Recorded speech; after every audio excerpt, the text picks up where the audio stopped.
Welcome back to coverage of the Neon Dynasty Championship. We are jumping straight back into the thick of things. It is Lucas Honnay versus Jean-Emmanuel Depraz facing off for the second time today. Lucas Honnay getting the victory over Jean-Emmanuel Depraz last time, so let's see if Jean-Emmanuel can exact some vengeance. That was very dramatic. Let's see if he can win. Let's see indeed, and this isn't a type of matchup that Jean-Emmanuel Depraz has faced so far this weekend. He hasn't actually played against this type of Jeskai removal-heavy control deck yet. He is going to put this deck to the test because, yes, this Azorius Affinity deck lines up pretty well against other creature decks, but how does it fare against control? Well, Esper Sentinel, really good card, but no white source yet as it comes right off the top. Yeah, so Jean-Emmanuel keeping 2 treasure vaults. There's a Spire of Industry available to him to get some colors going. But Lucas just happy to play lands down, as all good control decks do. Pass the turn and make the opponent think about what it is he could have in hand. Yeah, Lucas unfortunately does not have a white source yet, so we'll be hoping to find one off of that expressive iteration to try to have this Lightning Helix unlocked, but at least does have access to Archmage's Charm if that's what he's interested in going for instead, which it looks to be. I mean, you just steal the Esper Sentinel, right? That's a It's fun easy. thing to do. We steal the Esper Sentinel. It's so simple. And, you know, there's also that Shark Typhoon available to you if you don't want to use the Archmage's Charm. Depending on what Jean-Emmanuel Depraz does before attacking, you may just be interested in making a 1-1 Shark. And it wouldn't surprise me if in this exact spot, Jean-Emmanuel Depraz doesn't actually attack with that Esper Sentinel to play around exactly that 1-1 Shark from happening. 2 options there for Jean-Emmanuel, either the Thought Monitor or this Nettle Cyst, which is gonna hit the stack, come on down, make a cute little germ, and oh, oops, it's a 5/5. Little is maybe not the right word I would use for that germ at the moment. Oh, it's tiny. Compared to Yeah. Gulta, it's a itty-bitty little thing. Yeah, just a tiny little 5/5. Now, you can also steal the germ with the Archmage's Charm, but as things stand, Lucas Honnay is facing a pretty big threat, and look at Jean-Emmanuel Depraz's hand. That Thought Monitor already reduced to only 2 mana, so able to start drawing some more cards if Lucas allows it, but from all angles, Jean-Emmanuel is looking pretty good right now. Yeah, he's getting all the discounts in this artifact deck. As another Esper Sentinel hits the battlefield, grows the Nettle Cyst. Ingenious Smith could be the follow-up here, but looks like it is Thought Monitor time, so will we see a response here from Lucas? I don't think you can afford to. I think what he's thinking right now is he might need to fire off this Lightning Helix and pay the tax for both Esper Sentinels. Archmage's Charm countering a 2/2 flyer while giving your opponent a card anyways isn't exactly the winning line that Lucas Honnay is hoping for in this spot. So Thought Monitor lands on the battlefield, draws a Shadow Spear. Ooh-hoo-hoo-hoo. I know a certain germ that would love to get suited up with that, plus an Ornithopter. Yeah, and the power of Nettle Cyst being that if your opponent deals with this germ, you can just move it onto any of your other creatures and immediately make them a threat is a big part of why this Azorius Affinity deck is so scary. And I'm looking at Lucas Honnay's list right now. 1 Wrath of God, 1 Divine Purge, and currently only has 1 white source. So even if those were the cards that he's hoping to draw into, not going to do it quite yet. Poor baby shark is going to jump in the way of the 7/7, preserve that life total just a little bit, hopefully to buy Lucas some time here to find an answer and to find the second white source. Yeah, second white source important as it unlocks some of the answers, but there's not that many answers in the deck to begin with. Yes, there's some spot removal, but right now Jean-Emmanuel Depraz is putting on way more pressure than Lucas can answer with 1-for-1 removal each turn. Ooh. Lightning Helix in response to the re-equip, as Esper Sentinel is gonna get got here, and he's also able to pay the 1 for each Sentinel, so no extra cards for Jean-Emmanuel, who, to be fair, has already drawn a bunch. Yeah, Jean-Emmanuel was willing to sacrifice that germ token there, go down a creature, just to make the larger Esper Sentinel that would be forcing the tax on your opponent. But he's fine with that, and Lucas Honnay actually allows Jean-Emmanuel Depraz to keep the germ alive just to make sure that giant Esper Sentinel doesn't happen. Yeah. Metallic Rebuke. Ooh, that's Pretty a good very, draw. very good draw here for Jean-Emmanuel, because if this Archmage's Charm says, hey, this germ is nice, I'd like it to be on my side of the battlefield, Metallic Rebuke is going to go, no touchy. Yeah, I think Jean-Emmanuel Depraz would love to hit something like an Archmage's Charm, or like a potential Wrath of God with that Metallic Rebuke. If Lucas Honnay has enough time to even draw one, that is. Which Genius is Smith. Gonna the take a big look-see. if. Pretty big if indeed. All right. Taking a look at 4 cards, so there's something there at least. I wonder what the choice here for Jean-Emmanuel Depraz is between, as he does end up going with the Treasure Vault, knowing that it not only is it a pretty free artifact to play and pump up your creatures, both the Smith and the Nettle Cyst-equipped Germ, but also it's more mana to work with when you have cards like Karn, Scion, and Versa, and your opponent might be forced to give you some cards with Esper Sentinel. So definitely just a very appealing hit there from the Ingenious Smith. Big things here before combat. Does Jean-Emmanuel want to get the Shadow Spear down on the battlefield? This will leave him open to a sneaky steal if he equips it now, though. Yeah, we'll leave him open to a sneaky steal, but all of those can just be re-equipped next turn. So Jean-Emmanuel feeling pretty good about the board state. How big can we make this germ? Well, we're about to find out. Thought Monitor and the Nettle Cyst germ. Gonna swing in here for 11 points of damage. Now, does this prompt Lucas to use Archmage's Charm? Doesn't look like it. It's gonna be happy to take that and go down to 12. Not yet, and I think this might have to be a gain control of Esper Sentinel post, like during the end step, and then just try to untap with it. But I don't think this Esper Sentinel is doing as much for you as it is doing for your opponent. So Jean-Emmanuel Depraz has this Metallic Rebuke and just doesn't really care. Yeah, he's not too fussed about that. Considering the amount of power he can push through next turn without any removal from Lucas, I mean, the Shadow Spear is going to make this 8/8 chunky and give it trample.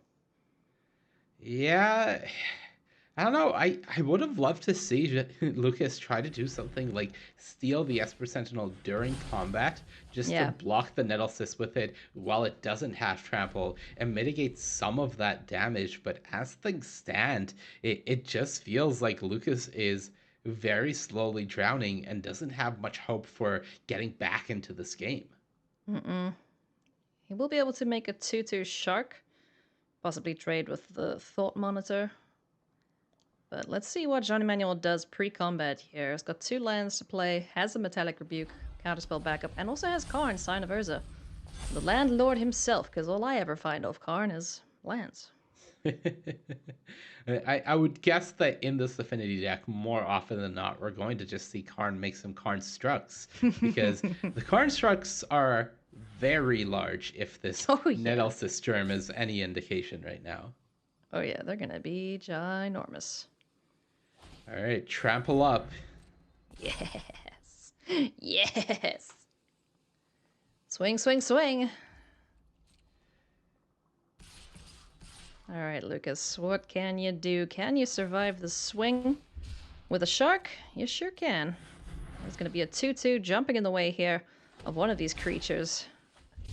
Pretty sure he's going to take 9 at the very least here. Yeah, and this is... I need to draw Divine Purge, I need to draw Wrath of God, or I am pretty done for here territory. And Jean-Emmanuel might just take this opportunity to go, all right, let's get Karn on the battlefield and if not, make another potential threat. Now, there is Expressive Iteration. That's still a scary, scary card, because top 3 of your library, chances are he'll find an answer to this board state right now. Yeah, I think what Jean-Emmanuel Depraz is looking at right now is looking at Lucas Honnay's list and wondering, okay, what are the ways back into this game? Yeah. Because he could leave up this Metallic Rebuke, try to hit a Wrath of God or a Divine Purge. But if Lucas Honnay has one of those, well, he's already going to be able to uh, he's already going to be able to pay for the Metallic Rebuke. Yeah. Yes, if he has to express a veneration into them, then he won't be able to pay, but that's not something Jean-Emmanuel Depraz wants to play around. So instead, maybe a March of Otherworldly Light, an answer for the Nettlecyst or the Germ, and try to answer that way, and just adding more pressure on the board. Really like it from Jean-Emmanuel. Yeah, unfortunately, Lucas didn't find anything useful there. Teferi could have bounced the Nettlecyst, dealing with the Germ at the same time, but too much power on the battlefield as it stood. So we're going to go to game number 2 here, and Jeskai Control. What does this deck need to do to beat Jean-Emmanuel? Well, take out some of the dead cards for sure. Bring in that Farewell and the second copy of Divine Verge. It'll help. You really can't afford to be drawing a card like Rest in Peace in this matchup. Dovin's Veto, deceptively good against this Affinity deck, just because they're trying to play cards like Nettlecyst and Karn, so it does still have a lot of value here, but it feels like Lucas needs more cards that he's able to actually take out from his main deck here. It's always fun to watch the amount of sideboarding that the players do. Some know exactly what they want, and it's a couple cards here and there. Others shift everything from the sideboard in, depending on the matchup. And notably, Ailey, a lot of players have sideboard plans when they go into a tournament. They know against, let's say, the 10 most popular matchups, this is how I'm going to sideboard with my deck. I know what I'm taking out, I know what I'm bringing in. But what happens when you play against a deck like Affinity, where I believe there's 2 copies of this deck in the tournament? Yeah. There's no way that you've brought a sideboard plan prepared with Azorius Affinity in mind. Nobody expected that. So when you end up playing against Azorius Affinity at 9-2 in the tournament, you might be lost for what to do. Very nice looking hand here for Lucas as we go into game number 2 between these players. They're both sitting at 9-2. Great draw from Jean-Emmanuel Depraz. Beautiful. Was looking at an awkward hand with just a tap land on turn 1 and double Esper Sentinel. Was able to find the untapped land, which unlocks this turn 1 Sentinel and allows him to do even more on the second turn. Just really working out well for JED. And there's land number 3 off the top as well, so can run that out. Decides he's going to go for the second Esper Sentinel, and this March of Otherworldly Light is going to get rid of the first one on the battlefield. Yeah, give him a card, get rid of that. You can't afford to be paying tax on 2 Sentinels. And Jean-Emmanuel Depraz was short on lands before, not anymore. Has the Treasure Revolts to back it up, and both players' hands shaping up pretty nicely this game. Yeah. Wandering Emperor, it's been an all-star this weekend. Shows up in time for turn number 4 for Lucas. And there's a second copy of Metallic Rebuke. 3-mana counterspells can just be fine against these slower control decks when they're trying to resolve cards like Wrath of God and the Wandering Emperor and Teferi. Well, you've got some answers. We even saw Lucas boarding out 3 copies of Teferi in the matchup just because of how slow it can be against what the Azorius Affinity deck is doing. Yeah. We saw yesterday just how quickly Jean-Emmanuel can win with this deck, especially with that Nettlecyst and the pokey stick, as I like to call it, the Shadow Spear. So his hand is very reactive at this point. Yeah, and one of the things I really like is seeing Jean-Emmanuel Depraz respect the Shark Typhoon here and not attack with the Esper Sentinel. Just wanted to be extra sure that he's not running into a potential Shark to get rid of the Sentinel that is providing him with attacks on the opponent at the moment. Thought Monitor is the draw here for Jean-Emmanuel. It's a pretty cool draw because Jean-Emmanuel can play it this turn and still have Metallic Rebuke up. So even if Lucas goes for a Wandering Emperor in response, for example, Jean-Emmanuel Depraz can still Metallic Rebuke it. The downside would be that the defenses would be down for whatever Lucas Honnay plays the next turn, which is what Jean-Emmanuel Depraz might be worried about.